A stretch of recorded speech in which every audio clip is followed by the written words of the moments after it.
कृष्ण गोविंद गोविंद गोपाल नंद लाल। श्री वृंदावन बिहारी लाल की जय। श्री बांके बिहारी लाल की जय। श्री हनुमान जी महाराज की जय। श्री यमुना महारानी की जय। श्री गिरिराज महाराज की जय। श्री जड़खोर गोधाम की जय। श्री पथमेड़ा गोधाम की जय। श्री 84 कोस ब्रजमंडल धाम की जय। परम पूज्य सद्गुरुदेव भगवान श्री पहाड़ी बाबा जी महाराज की जय। परम पूज्य सद्गुरुदेव भगवान श्री भक्तमाली जी महाराज की जय। श्रीमद् भागवत महापुराण की जय। व्यासपीठासीन श्री दीनबंधु दास जी महाराज की जय। श्री अनंत दास जी महाराज की जय। सब संतन की जय। सब विप्रन की जय। सब भक्तन की जय। यज्ञेश्वरी जगत जननी गौ माता की जय। अखिल गोवंश की जय। श्री कृष्ण प्रिया सत्संग महिला मंडल की जय। जय जय श्री राधे।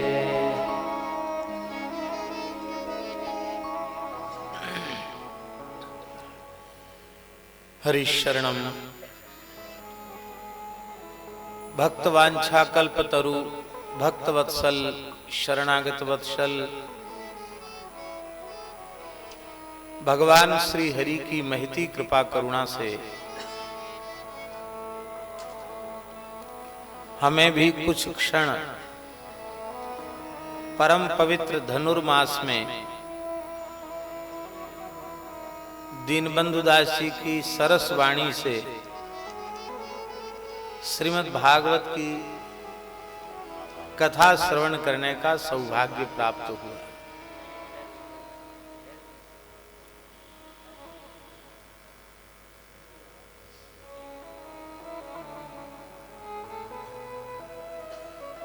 संसार में दुर्लभ क्या है? संसार के जिन पदार्थों को हम दुर्लभ मानते हैं वे दुर्लभ नहीं है। प्रारब्ध अनुकूल हो और प्रारब्ध के अनुकूल पुरुषार्थ भी हो तो संसार की कोई भी वस्तु दुर्लभ नहीं है। जो चाहो वो मिल जाएगा। इसलिए संसार की कोई भी वस्तु दुर्लभ नहीं है। संसार में यदि दुर्लभ है तो सत्संग दुर्लभ।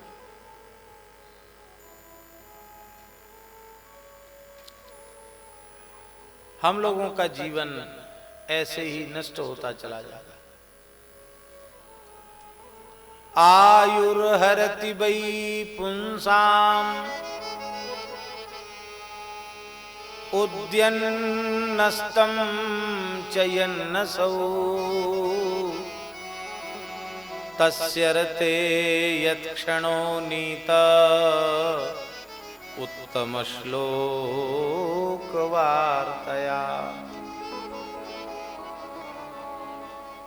वै पुंसाम आयु हरति। कहा हरति आयु? सूर्य आयुर्हरति। भगवान सूर्य नारायण हम सब मनुष्यों की आयु का हरण कर रहे हैं। उदित होकर अस्त होकर जीवन व्यतीत होता चला जा रहा है।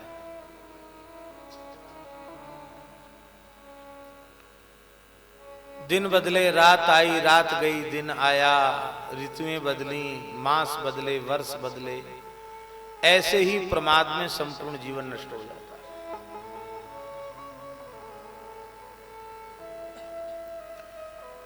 हमारे जीवन का वह क्षण अत्यंत सौभाग्यशाली क्षण है जिस क्षण में बैठकर हम संसार के प्रपंच से मुक्त होकर भगवत भागवत चरित्र का श्रवण करते हैं, भगवान की मंगलमयी कथा सुनते हैं अथवा भगवान के किसी प्यारे भक्त का चरित्र सुनते हैं। ऐसा समझे हमारे जीवन का उतना क्षण सार्थक क्षण है जितने क्षण बैठकर हम भगवत भागवत चर्चा करते हैं, सत्संग करते हैं। सब सुलभ है, सत्संग दुर्लभ है। सत्संग दुर्लभ इसलिए है कि न तो ये प्रारब्ध से मिलता न पुरुषार्थ से मिलता है, भगवान की कृपा से मिलता है। आप सबको याद है, बिनु सत्संग विवेक न होई, राम कृपा बिन सुलभ न सोई। बिनु सत्संग विवेक न होई, राम कृपा बिनु सुलभ न सोई। बिना कृपा के सत्संग सुलभ नहीं। सत्संगति दुर्लभ संसारा, सत्संगति दुर्लभ संसारा, निमिष दंड भरी एक बार। निमिष दंड भरी एक ही बार। एक निमिष का सत्संग, एक दंड का सत्संग, एक मुहूर्त का सत्संग। ऐसा समझें कि जितनी देर हमने सत्संग किया उतनी देर हम जीवित रहे, बाकी मरे हुए के जैसे।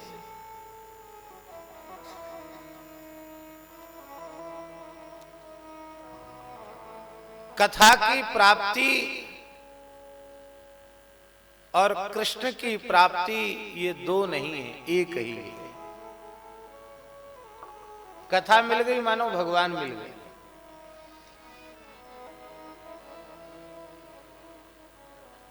भगवान के मिलने से क्या होता है? अनंत अनंत जन्मों के दुख क्लेश भाग जाते हैं। क्लेश की निवृत्ति, दुखों की आत्यंतिक निवृत्ति बिना भगवत साक्षात्कार के संभव नहीं। इसका मतलब है भगवत प्राप्ति का फल है दुख निवृत्ति। जिस जिसको भगवान मिले दुख दूर हो गया। और किशोरी जी को अभी राम जी नहीं मिले, पर वक्ता का भी दर्शन नहीं हुआ, वक्ता का मुख नहीं देखा, पर वक्ता की वाणी कान में पड़ गई।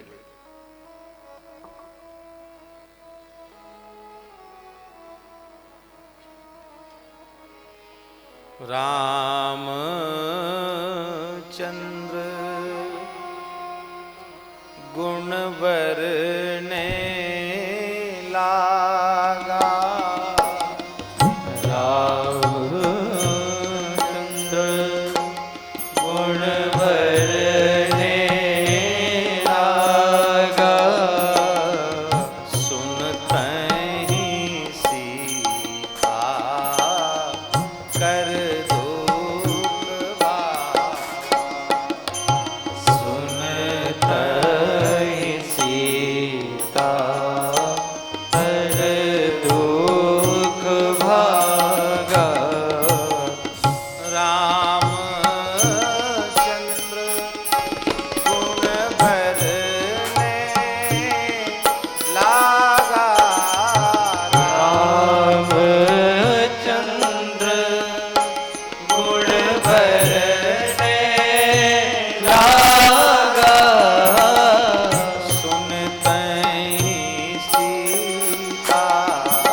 जंगल में भयंकर आग लग जाए,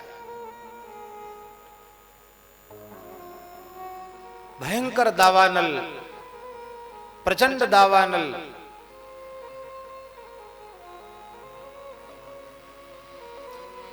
धधक उठे। उस जंगल में निवास करने वाले किसी गजराज की क्या दशा होगी आप अनुमान कर सकते हैं? जिधर जाए उधर आग, जिधर जाए उधर आग। और कथनचित वो गजराज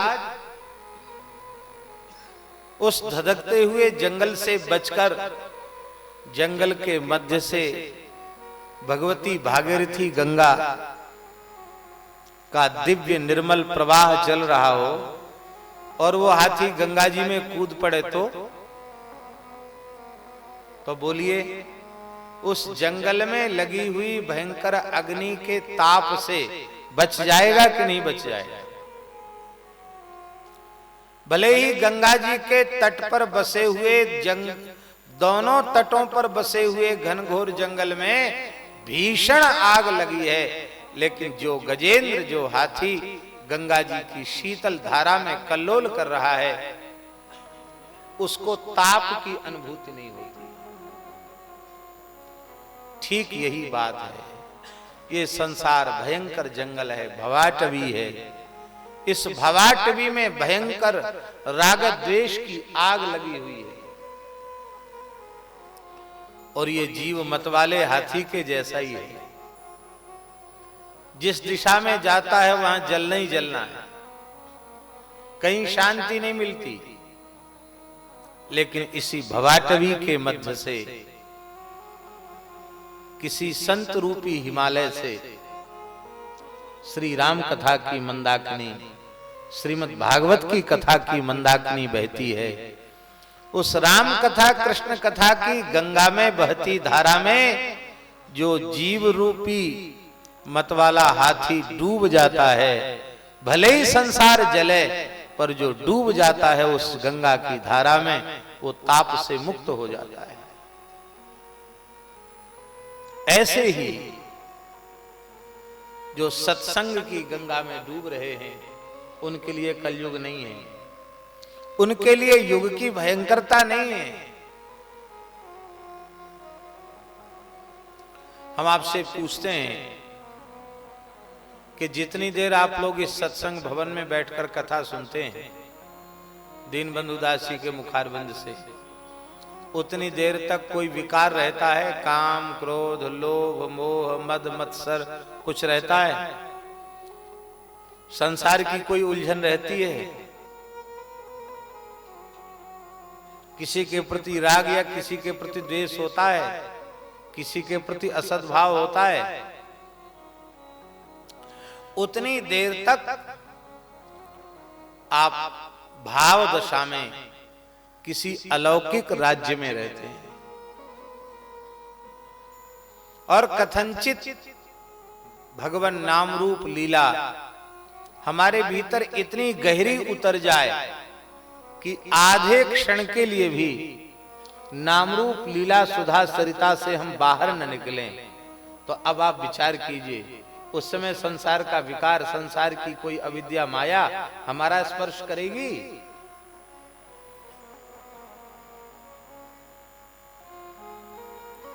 हमारे ब्रज में परम सिद्ध संत पूज्यपाद पंडित श्री गया प्रसाद जी महाराज गिरिराज जी वाले बाबा सरकार विराजमान थे। तो वे कभी अत्यंत भावुक गदगद होकर के पंडित जी महाराज कहते थे कि ऐसी सुनवे में आवे के कलयुग है, पर हमें तो कहूं दिखे ही ना है। ऐसे लोग कहें कि कलयुग है, कहां है कलयुग? यहां कलयुग को कहा काम है?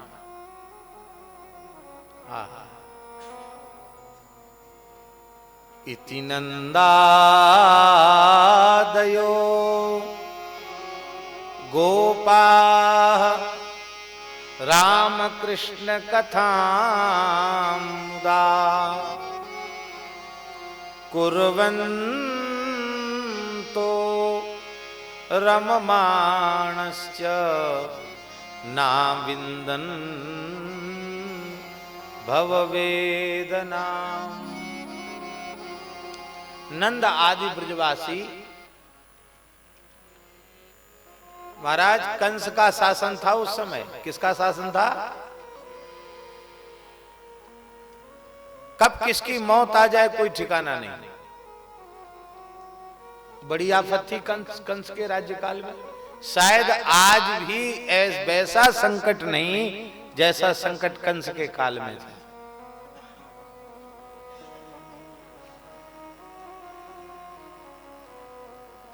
आज कहां अघासुर बकासुर पूतना दिखाई पड़ रहे हैं बच्चों को मारने वाले, ऐसे तो नहीं दिख रहे। कितना भयंकर समय था। कब किसकी मौत आ जाए कोई ठिकाना नहीं। लेकिन महादुष्ट कंस के शासन काल में भी ब्रजवासियों को संसार की पीड़ा का किंचित भी अनुभव नहीं होता था। क्यों? बोले नंद आदि ब्रजवासी निरंतर रामकृष्ण की कथा सुधा सरिता में डूबे रहते, एक दूसरे से मिलकर कृष्ण बलराम के चरित्रों को कहते सुनते, तो उनको संसार के ताप का कोई अनुभव नहीं। इसलिए कथा मिल जाए तो यह नहीं सुनना, यह नहीं समझना कि हमको कथा मिल गई। कथा मिल जाए तो अपने हृदय में इतना आह्लादित होना कि कथा के रूप में हमें राम जी मिल गए, कथा के रूप में हमें श्याम सुंदर मिल गए। हम जितनी देर कथा सुनते हैं उतनी देर भगवान हमें मिले रहते हैं। देखो, लाख करोड़ जन्मों से हम कहते चले आ रहे हैं कि शरीर हमारा है, संसार हमारा है, फिर भी न शरीर हमारा है न संसार हमारा है। शरीर संसार हमारे होते तो हम पकड़ के बैठ जाते, बार बार क्यों छोड़ना पड़ता है? जिस शरीर में गए उसी को पकड़ के बैठ गए, मेरा है मेरा, क्यों छोड़ के जाते हो? फिर शरीर से संबद्ध संसार, ये मेरे हैं, ये मेरे हैं, ये मेरे हैं, क्यों छोड़ के चले जाते हो? लाखों जन्म बीत गए, शरीर संसार को अपना कहते कहते फिर भी ये पराये ही रहे, अपने नहीं हो पाए। अपने है ही नहीं। अपना कौन और पराया कौन? जो कभी हमारा साथ न छोड़े वो अपना, और जो हमारे कभी साथ न रहे वो पराया। शरीर संसार साथ रहते नहीं इसलिए पराये हैं, और भगवान कभी साथ छोड़ते नहीं इसलिए भगवान अपने।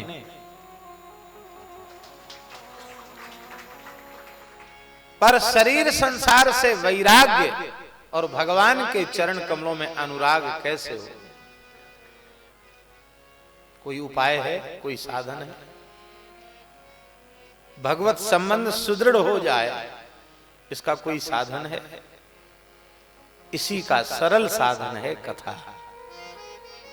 कथा सुनना इसका सरल साधन। कथा सुनने वाले को भगवान से रिश्ता जोड़ना नहीं पड़ता और संसार से रिश्ता तोड़ना नहीं पड़ता। कथा सुनते ही राम जी से संबंध जुड़ जाता है और संसार से संबंध टूट जाता है। शरीर संसार बाधक तब तक हैं जब तक ये हमारे अपने भोग के लिए है, और जब शरीर संसार भगवान की सेवा का साधन बन जाएंगे, उपासना का साधन बन जाएंगे, तो ये बाधक नहीं होते, फिर तो ये साधक हो जाते हैं। आपको शरीर नहीं मिलता तो आप कथा कैसे सुनते, कीर्तन कैसे करते? अरे हमें शरीर नहीं मिलता तो हम बोलते कैसे? ये बोलते कैसे? जब शरीर संसार को हम अपने लिए स्वीकार करते हैं तो वे बंधन के कारण बनते हैं, और जब शरीर संसार को हम भगवान की सेवा के लिए स्वीकार करते हैं तो वे मोक्ष के कारण बन जाते हैं। कथा इतना बड़ा काम जीवन में करती है। एक तो जीव का संबंध भगवान से जोड़ती है, और शरीर और संसार को भी भगवान की सेवा में अर्पित कर देती है।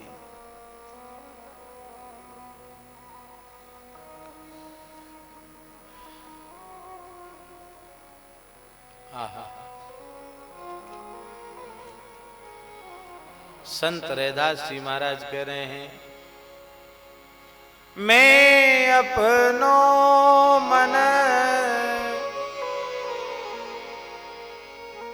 हरि सो जोर्यो, मैं अपनो मन हरि सो जोरो, हरि सो जोरी सवनि सो तोर्यो, हरि सो जोरी सबहि सो तोरो।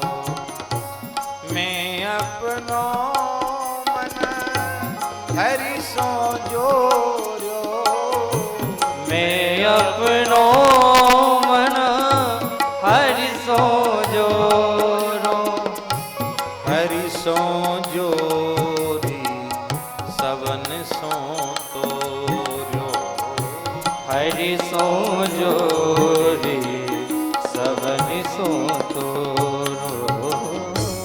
ये कथा सुनने का फल है। इसलिए जो तुम तोरो राम मैं नाही तो, जो तुम तोरो राम मैं नहीं तोरू, जो तुम तोरो राम मैं नहीं तो, जो तुम तोरो राम मैं नहीं तोरू। तुम सन तोरी कौन सो, तुम संग तोरी कौन संग जोरू, तुम सन तोरी कौन संग जोरू, तुम संग तोरी कौन संग जोरू, तुम सन तोरी कवन सो जोरू, तुम संग तोरी कौन सो जोरो, तुम सन तोरी कवन सो जोरू, तुम संग तोरी कौन संग जोरो। मैं अपनो मन हरि सो जोर्यो, मैं अपनो मन हरि सो जोरो, हरि सो जोरी सवन सो तोर्यो, हरि सो जोरी सवन सो तो, हरि सो जोरी सवन सो तोर्यो, हरि सो जोरी सबहि सो तोरो। सबही प्रहर तुम्हारी आशा, सवेरी पैर तुम्हारी आशा, सबही प्रहर तुम्हारी आशा, सवेरी पैर तुम्हारी आशा, मन क्रम बचन कहत रहता, मन क्रम वचन कहत रे दासा, जो तुम तोरो राम मैं नहीं तो, जो तुम तोरो राम मैं नहीं तोरू, जो तुम तोरो राम मैं नहीं, जो तुम तोरो राम मैं नहीं तोरू।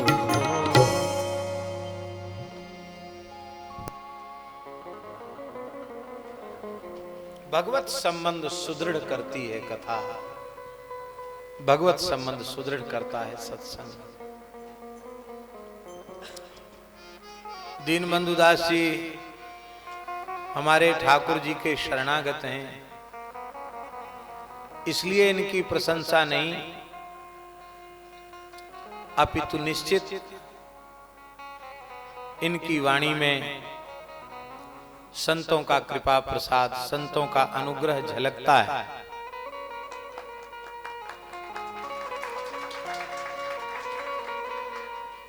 ये हमको तो कथा नहीं सुनाते। हमारा आज मन था कि हम आ गए हैं तो 1 बजे से जब से कथा आरंभ होती तब से बिल्कुल अंतिम तक सुने ही सुने, कहीं नहीं।